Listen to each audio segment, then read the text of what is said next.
All right, Stanley Cocker, two-time New Zealand strongest man, multiple Arnold Australia top 3 finishes. You've made the finals at the Arnold, Ohio, Oceania powerlifting champ and record holder.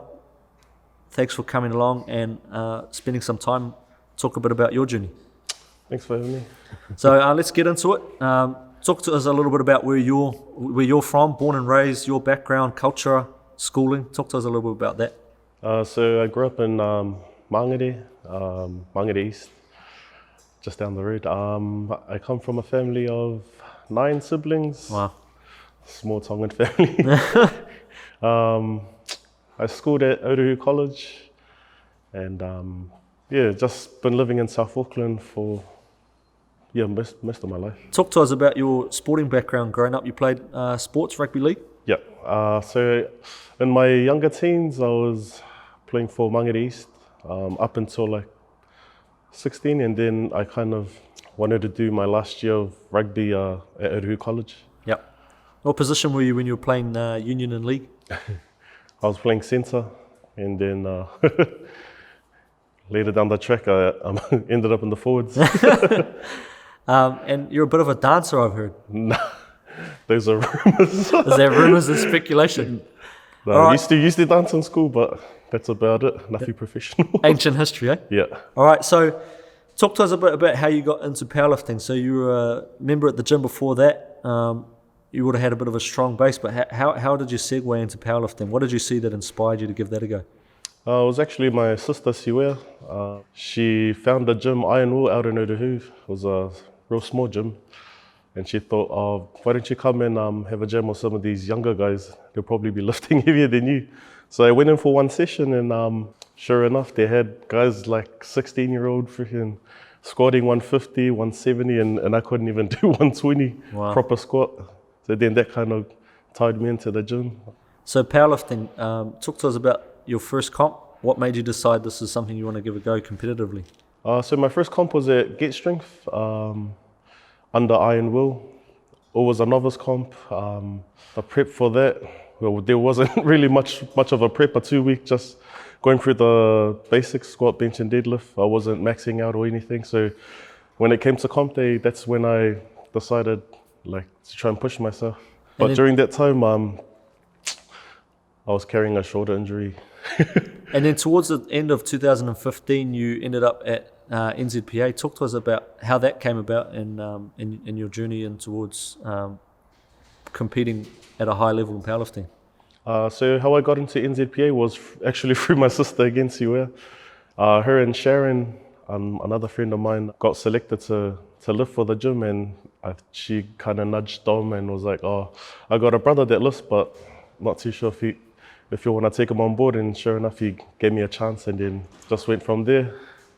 So as we go into 2016, you're continuing to compete in powerlifting. So you had your Auckland Powerlifting Champs, which was probably your first major comp.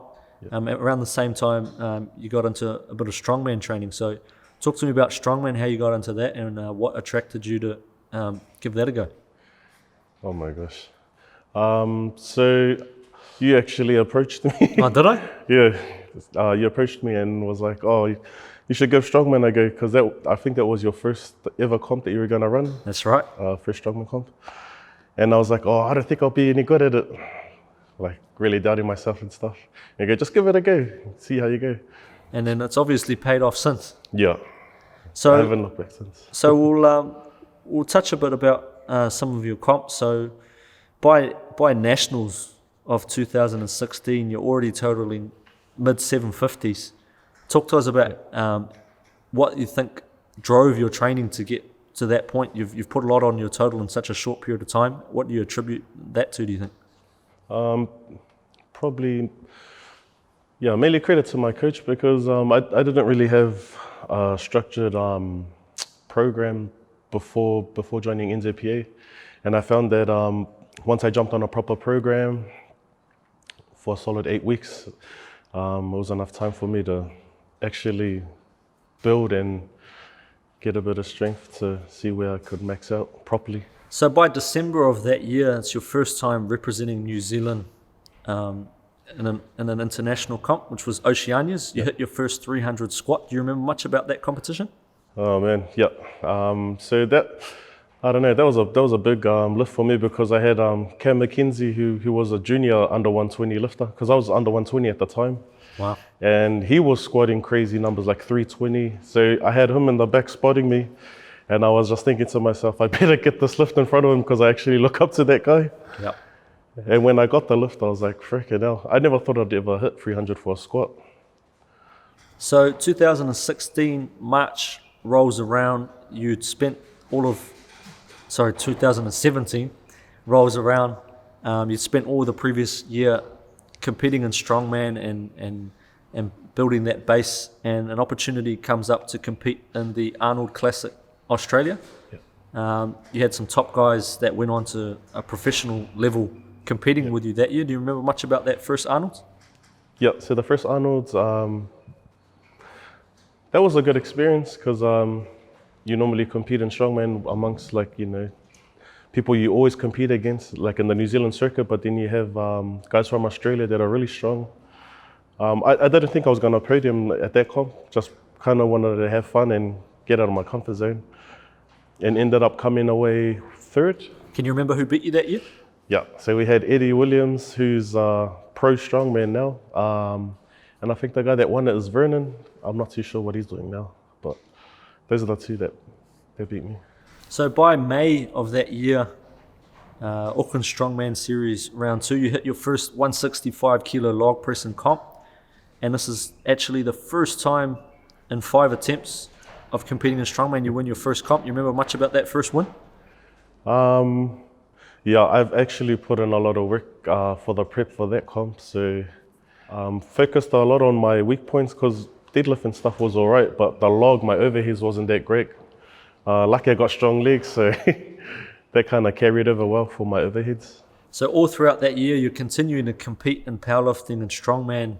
You're doing crazy training in the gym. I remember you're talking about your 10 by 10 days on bench and your 6 by 6s and things like that. Yeah. Talk to us a bit about the crazy training days and going through 3 shirts in the gym, sweating. And do you remember much about that time period? Yeah, probably during that time when I used to do my 8 by 8s, 10 by 10s, that was one of the roughest training blocks that I've ever got from Dom. I wasn't too sure if I was gonna make it out. There were like long sessions, like 3-hour sessions, Wow. like freaking way too long for one person to be doing. Yeah, just lucky to have the support of the Iron Will boys there. Kind of pushed me through all my high rep stuff. But it definitely paid off because the comp after that block, I hit quite a few big numbers.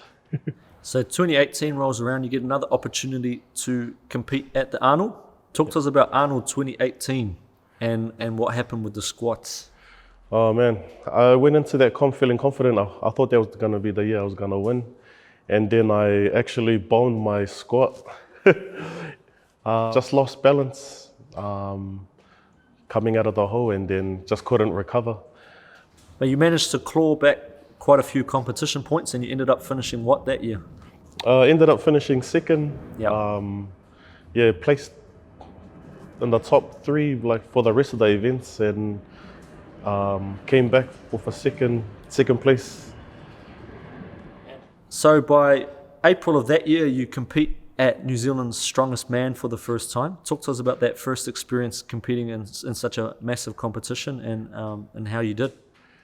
I think I qualified, was it winning one of your comps to get in?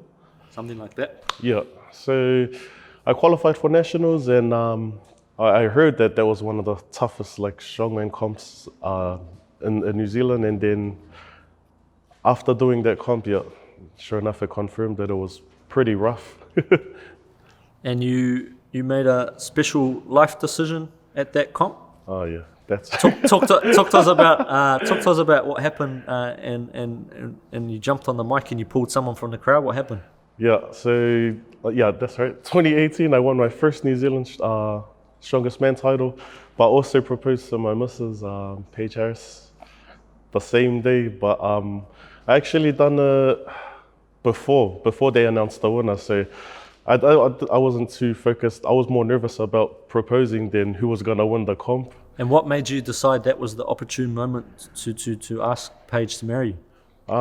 Frick, I was always ready, but I was just trying to find the right moment. Born ready, eh? Yeah, just trying to find the right moment. So, also sticking on April, you had your first comp as a super heavyweight. You decided, man, I'm not going to be able to keep this body weight down. Yeah. You hit your first 320, 700-pound squat, 847 total. Do you remember much about that first comp as a super heavyweight? Yeah, that was a good comp because I'm always trying to cut weight for the under 120s. I'm always water loading and nutrition plan and stuff. But for that comp, I went in like feeling good.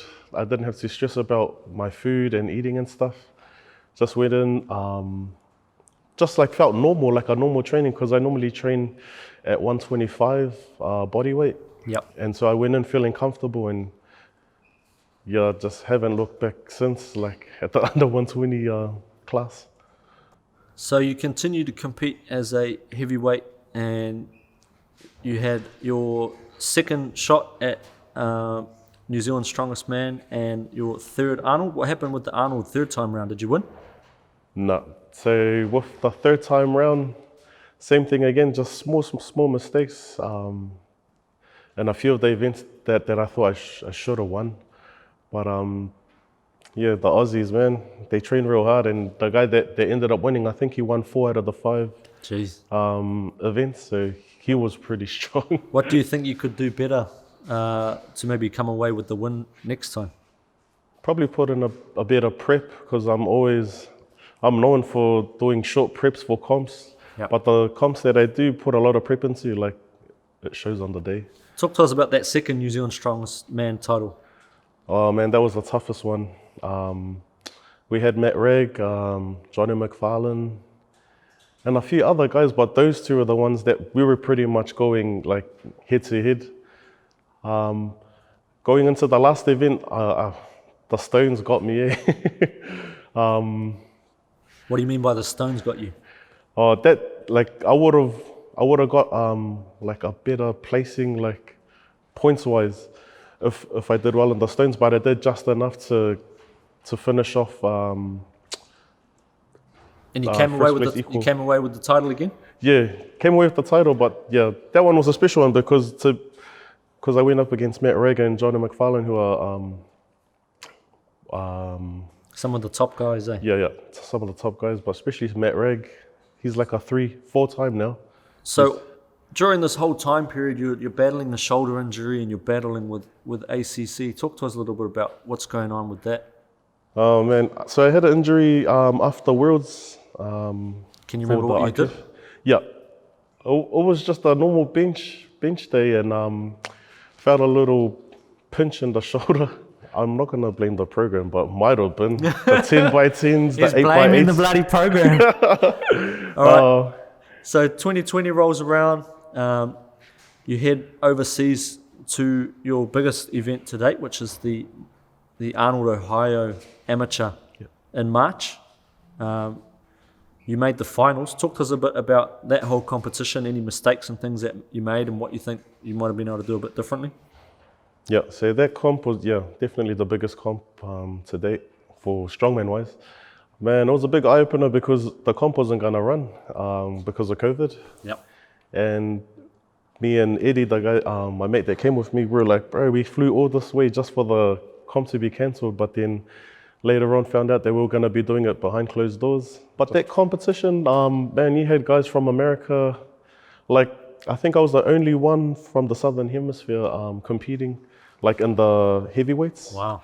So that was I was carrying that in the back of my mind, but just a Russian, like you can tell straight away, like me standing next to a few of the guys, like man, I look like a under 105 compared to some of the bigger guys there. Yeah. So 2021 rolls around, Oceania powerlifting champs, back on the platform as a powerlifter. Yep. You had a 355 squat, 370 dead, 916 total for 47 kilo PB total. Talk to us a bit about your best and most successful powerlifting comp to date. Man, again, like I had an all right like training block going in, but I was hitting PBs in the gym. Like for the squat, which I normally wouldn't do, like prior to like my other comps. With the help of my coach, because man, some of the numbers he was putting down, like I was thinking to myself, like, man, am I really gonna be opening on this and that? But with the help of him nudging me to hit those numbers was all credit to him. And 2021, you decide that you want to pursue your path in CrossFit. Talk to us a bit about your journey as a CrossFit athlete and what you're trying to get out of that. So yeah, I got approached. So that was like 3 weeks after Oceania. I got approached from my mate Eddie's sister, who was like, "Oh, do you want to give CrossFit a try?" And I was thinking to myself, man, it's 2021. I haven't done anything new. Like I'm always trying to freaking, get out of my comfort zone. And so I was like, oh yeah, I'll give it a try. And what did you think about the comp? Oh man, that was a rough comp. Yeah, just mainly the cardio side of CrossFit got me bad. Like, you think you'll give it a go again? Yeah, probably. I'll give it a proper go because I only had like a 3-week prep going into that comp. Yeah. So we talked a bit about how you prep for comp. So what does a training week look like for you with regards to how many days are you doing, how are you taking care of your body with regards to physio and recovery and things for that, and peaking towards a comp? How do you kind of structure out your training? I don't really have set days. I just try and have at least a 3-week or 3-day training program. Yep. And I'll try and get at least one physio session a week if I can. But because of work, that's been looking less and less, less physio, less training. So I'm lucky to have at least two days. So what do you actually do for work? Actually a labourer for a small civil company. So in the civil works. And what does that involve? Drain laying, earth moving, just a lot of hard labouring stuff. Yeah, hard labour intensive stuff. How do you find that impacts your training? Oh man, a lot. So, some days are good. If you're on the machines and stuff, then you come fresh to training. But the days that I'm on the shovel and stuff, it takes a lot out on your body, especially if you're doing like 12, 13 hours a day. Yeah, I can imagine. So let's just segue a little bit into your approach on the day, whether it's strongman, whether it's powerlifting. Yeah. How do you approach competition? Who do you like to have in your corner? What are you listening to in your headphones and things like that? I don't know. If you don't know, who knows? It's such a hard one because for strongman, I like having my friends there to come support, and for powerlifting, I like having my family there. Yep. It's weird, but that's the way I like it. Your family come to watch your lifting? Your mum comes to watch? Oh no, she wants me to give up the lifting. She's like, you're already broken, think about your kids and stuff. So yeah, it's tough. So we've talked a bit about you, we talked about what inspired you to give it a go in the beginning. So who do you follow in strongman and in powerlifting, outside of powerlifting? Who do you kind of see as the guys that you're chasing, and maybe even some of the people that are up and coming? I actually watch a lot of bodybuilders. Yep. I watch the Kai Greens, Larry Wheels. Larry Wheels. Even guys like Joe Whitaker for powerlifting, Matt Ragg and Cole Wolf. I look up to those guys. Yeah, I don't really look too much into the bigger names, mainly just the people that you come into contact with. Yep. Competing. So when you see guys like Colm Wolf and Rongo and Yep. people like that, they're going to worlds and giant live comps, is that something that you could see yourself doing in the future? Yeah, if I ever get that chance, yeah. You'd love I'll to work take that towards it. chance with both hands, eh? Yeah, definitely. All right, so 2021 and beyond, what are your goals in the sports of powerlifting and strongman, personal goals? What do you think's going to be in the pipeline for you? Try and chase a 950 total for powerlifting. Yep. For strongman, I'd like to go back to Ohio and try and podium in the amateurs Yep. for the world championship, and finally fight ACC about my shoulder. I'll probably get my shoulder sorted before any of that. If you want to contribute to Stan's legal case, we'll just drop the link in the bio. So if you had to give some advice for people that wanted to get into the sports of powerlifting and strongman, what would be the number one thing that you'd say, or something you'd wish you'd known when you started out? Just find a coach, a good coach. just enjoy the process, because like a lot of people want to hit big numbers and max out and stuff. That's how you get injured and stuff. Like, you know, you gotta just enjoy the process. So you still enjoy powerlifting? You still enjoy strongman? Yeah, definitely. Because, man, I didn't think I would ever hit 900, like anything over 900. And to hit that this year just makes me more hungry to chase, And bigger numbers. here's a question that's on a lot of people's lips, and I think I already know what the answer is. You might break a few hearts. Which one do you love more? Oh, frick. I don't know. Or was it all equal? Yeah. Equal. Equal. That's for all the strongman fans out there.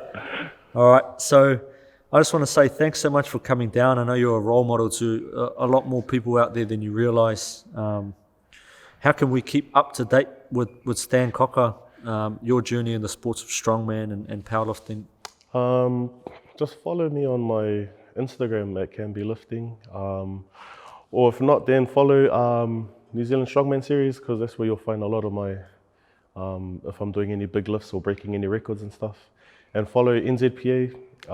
That's my coach's page. So once again, thank you very much to Stan Cocker. Thanks for being here, and we'll talk to you again soon. Thanks for having me.